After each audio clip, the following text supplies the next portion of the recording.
Operation सिंदूरमधून भारतानं पाकिस्तानमधील दहशतवाद्यांची 9 स्थळं अचूकपणे उद्ध्वस्त केली। या कारवाईमध्ये भारतीय संरक्षण दलांनी कृत्रिम बुद्धिमत्तेचा म्हणजेच एआयचा नेमका आणि योग्य वापर केला। त्यामुळेच पाकिस्ताननं केलेले हवाई हल्ले अचूक ओळखले गेले आणि यशस्वीपणे परतावूनही लावले। जाणून घेऊयात हा एआयचा वापर नेमका कसा करण्यात आला।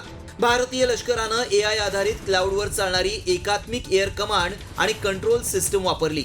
आकाशातील शत्रूच्या कोणत्याही वस्तूंचा शोध घेतला आणि त्यांची स्थिती निश्चित केली। या तंत्रज्ञानामुळे पाकिस्तानच्या ड्रोन आणि क्षेपणास्त्रांना काही सेकंदात नष्ट करणं शक्य झालं। विशेष म्हणजे नागरी हानी टाळण्यातही मदत झाली। या यंत्रणेच्या वापरामुळेच हवाई हल्लाविरोधी संरक्षक कवच सीमावर्ती भागात तयार झालं। ते भेदण्यात पाकिस्तानला अपयश आलं। भारतीय लष्कराच्या या अत्याधुनिक यंत्रणेमुळेच सपाटून मार खाल्लेल्या पाकिस्तानची पुन्हा वाकड्या नजरेनं भारताकडे पाहण्याची हिम्मत होणार नाही।